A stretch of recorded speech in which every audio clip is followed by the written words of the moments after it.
So B is the final transition out of the spectrum itself, because it's sort of just the magenta color at the end of the rainbow just disappears into ultraviolet, or is it infrared? Oh my gosh, I don't remember that.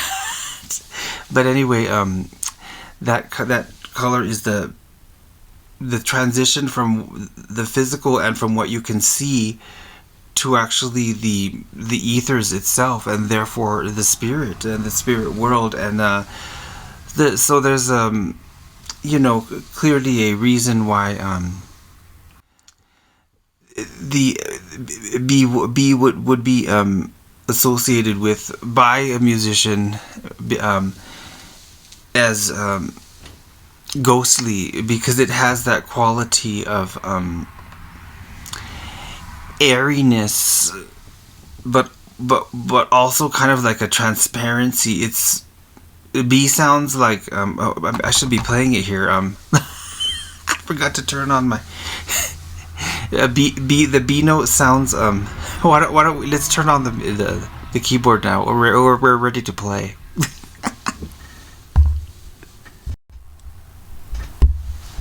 Spring doesn't have that full dark grass green. It's that that lemony yellow chartreuse green. Oh, look at the rainbow. So B is the final transition out of the spectrum itself, because it's sort of just the magenta color at the end of the rainbow just disappears into ultraviolet, or is it infrared? Oh my gosh, I don't remember that. But anyway, that color is the transition from the physical and from what you can see to actually the ethers itself, and therefore the spirit and the spirit world. And so there's clearly a reason why the B would be associated with by a musician as ghostly, because it has that quality of airiness, but also kind of like a transparency. B sounds like I should be playing it here. I forgot to turn on my the B note sounds. Why don't we, let's turn on the keyboard now, or we're ready to play. So that concludes our coverage of why Ghostbusters was written in B, because it's the key of ghosts. Woo!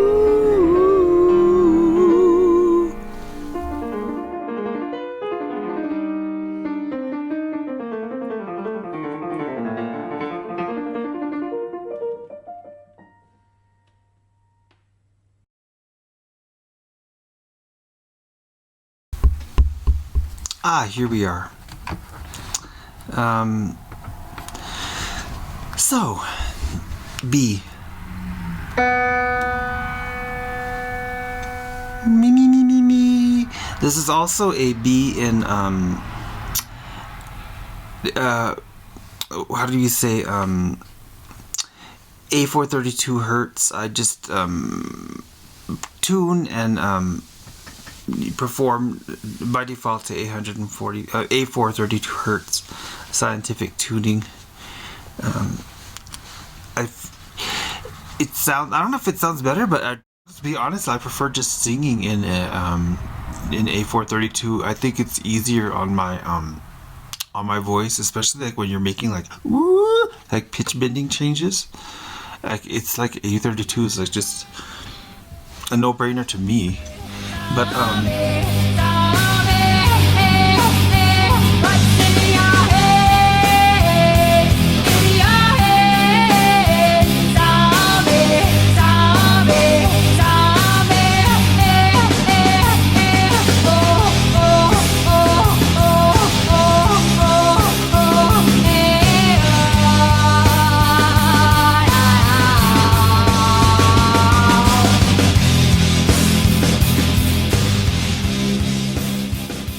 So anyway, B sounds B sounds. There's a piercing quality to B, in the same way that E has that quality, but E is more bright and like a flash. It's also kind of like it hits you hard, and and then it just fades away. But whereas B is more in the air, sort of, and it's more like ethereal. There you go, etheric, and it's sort of like a sharpness, but it's sort of like you can't reach it. Like it doesn't really oh look at this color thing. Hey, oh my God, what's going on here? B. Oh, now I've lost sound. B is it sounds.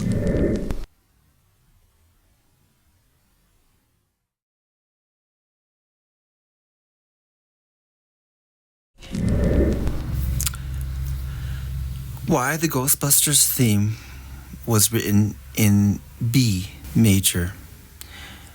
The answer is because B major is the key of ghosts.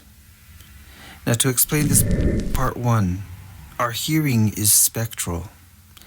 As you can see, C begins the rainbow with red, love songs, and we stretch all the way, morphing until we finally get into magenta, B. Magenta is where the rainbow ends. When vision disappears, color goes into the other world, into the netherworld, into the spirit world.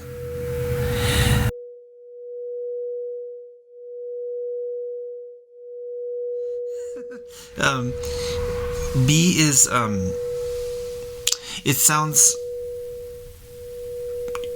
piercing but distant and more thin. So therefore that distance is that's the transition, because you're going into another place. That's the thing. E is very, very present, whereas B, it just becomes very open, but they still have that sort of like hard-hitting quality to them.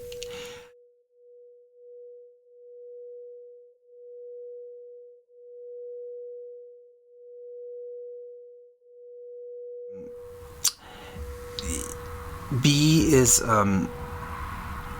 that etheric key, and so Ray Parker Jr. Wrote this song Ghostbusters in B, and I'm really like making an open letter to Ray Parker Jr. Now that there's the fourth installment, I think, of the Ghostbusters is out now. And but I'd like to ask him how he came about using the key of B for the Ghostbusters song. And I'm sure that he just did it intuitively, or he just has sort of like the knowledge that I've accumulated over the years. Though I don't really feel that anybody has consolidated the sort of like emotive aspects of each key to the depth that I have. In fact, I feel like I figured out almost the whole thing, except the minor keys are very, very different than the major. I can define the emotive quality of all the major keys in detail with classical and popular music examples, but the minor is something very different and very more difficult, because it's the minor key is actually an illusion. The minor key is based on its relative major. Evil does not exist, sir, or at least it does not exist unto itself. Evil is simply the absence of God. It is like the darkness and the cold, a word that man has created to describe the absence of God. God did not create evil. Evil is not like faith or love that exists just as does light and heat. Evil is the result of what happens when man does not have God's love present in his heart. It's like the cold that comes when there is no heat, or the darkness that comes when there is no light.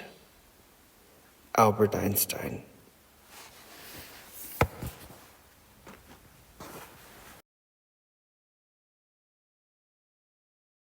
Very more difficult because it's the minor key is actually an illusion. It's the minor key is based on its relative major. In other words, the harmonic, the harmony,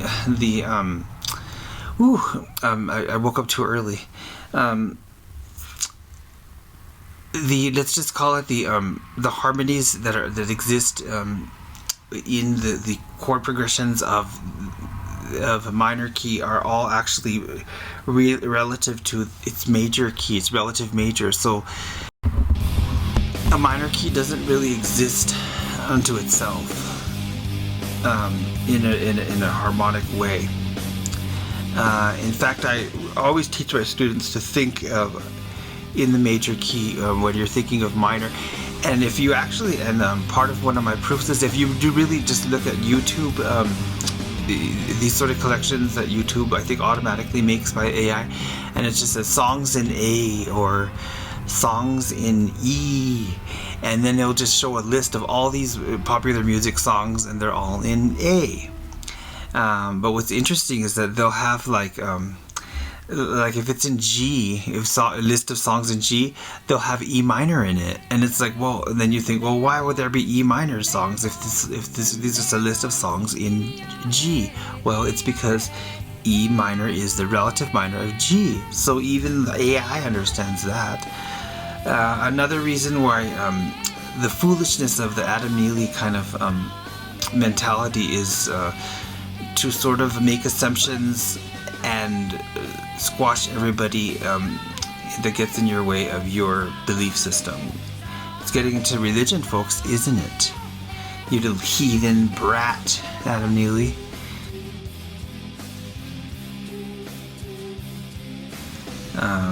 Atheist little punk. I shouldn't say that. God bless him. Once he, apologizes. God bless him. Anyway, I shouldn't go this far. Sorry. B, the key of transition. The ultimate transition into the spirit world. And really, I think this really kind of just concludes the video in the sense that, except that magenta is that final color in the spectrum. And also this comes from before B is violet, B flat, purple, and some other proofs is that Purple Rain was written from Prince and the Revolution. His famous Purple Rain was written in purple. It was written in B flat, and so I guess the other thing to show is that it's there's your B flat. Purple rain, purple rain, purple rain. We're showing how the violet leads into the magenta, and the final thing about the Ghostbusters theme and B, the key of B, is that violet is a real color on the rainbow, and it's real, but B is not. It's I'm sorry. Well, maybe magenta is not a real color. Magenta doesn't really exist on the on the rainbow itself naturally. It's the violet just sort of, you can maybe get hints of the magenta and then it just dissipates, and this is because magenta is actually a trick of the eye.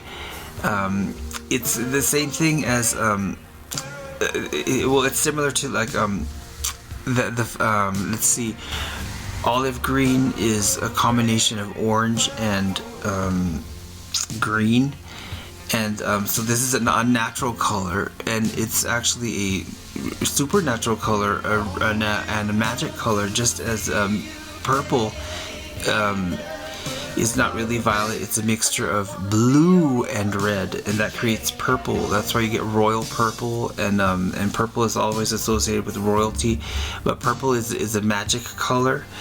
You think of the Grimm brothers fairy tales. You think of the Renaissance times where magic kind of still existed, not in this modern world. But it's real magic because these colors affect you. Like a purple, it affects you in two colors are affecting you at the same time, not just one. It's red and blue, and so like there's a lot of people that will not wear purple or olive. They just won't, and it's because of that reason. It's sort of like shocking their psyche. So there's a distinction between purple and violet. So, but still, Purple Rain was it's in that area, and there's something magical about it. And the final thing I want to say is that B flat is as violet, and purple is the key for dreams. It's the most magical key. Think of Blue Velvet from Bobby Vinton. It's like she wore blue velvet. She wore blue velvet.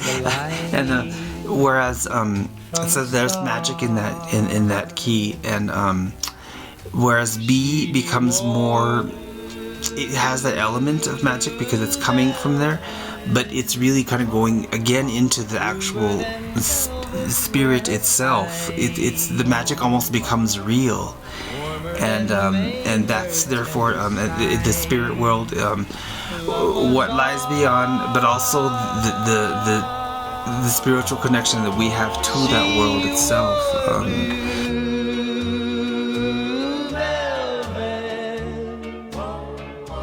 But in my heart there'll always be precious and warm a memory through the years,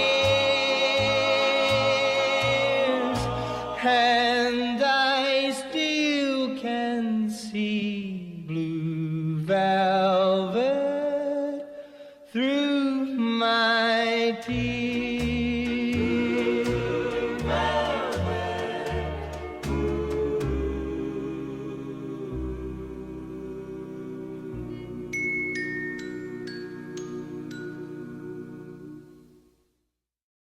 But when it's done well and tastefully, like Bach and certainly Bruckner could do it, then it's wonderful. Here it's just very small. And then you have it in inverted form, then normal form, and the end. It's a very simple piece, it's a tiny prelude. From the F sharp major, it shares the sense of radiancy of that unusual and very luminous key signature.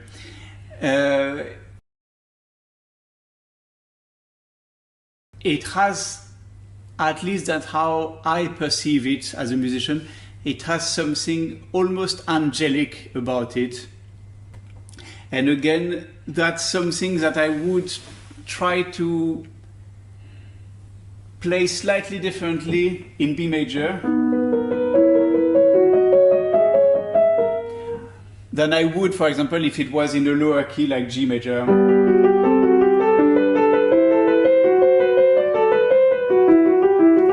Where I feel it would be a little more mundane.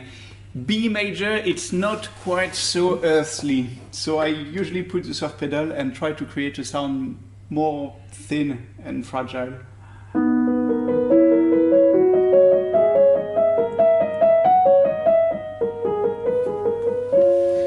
So that's really feeling for the key, and I'm not sure how much Bach was conscious of this himself, but that's how I feel about it as an interpreter.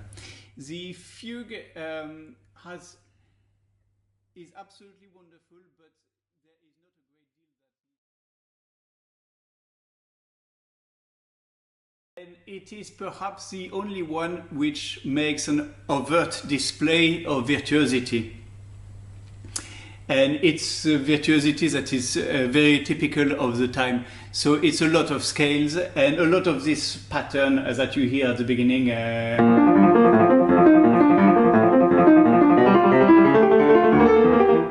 which in fact is to some extent a violin type of figuration, except it translates very well on the piano.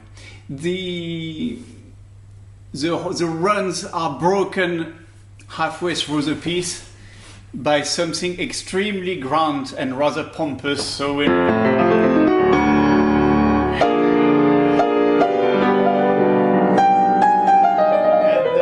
scales, and then this becomes a part of the piece, and you get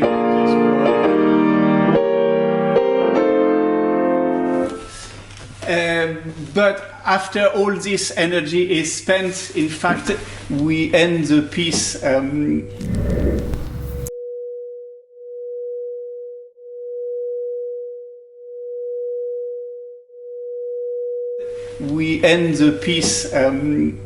as if it was disappearing into thin air, really.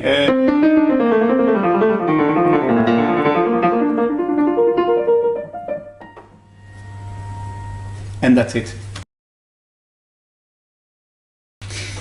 And we stretch all the way, morphing into, we finally get into magenta. B. Magenta is where the rainbow ends. When vision disappears, color goes into the other world, into the nether world, into the spirit world. The final thing is that B flat, not B, but B flat is the shape of an oval because it's a portal into the imagination. And that portal turns into a magenta-shaped bar of soap. And so that portal, it becomes a doorway, magenta, a doorway into the spirit world. And this, my friends, is why Ray Parker Jr. wrote Ghostbusters theme in the key of B, the key of ghosts. Amen.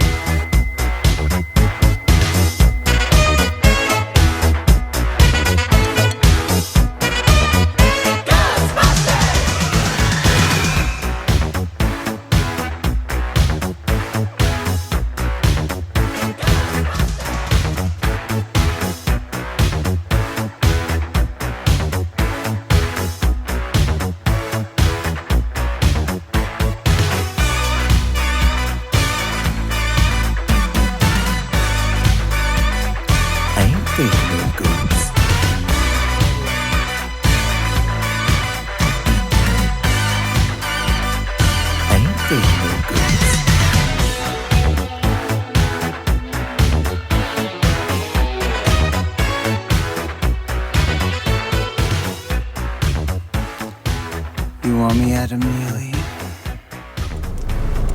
think I can handle it. Can you?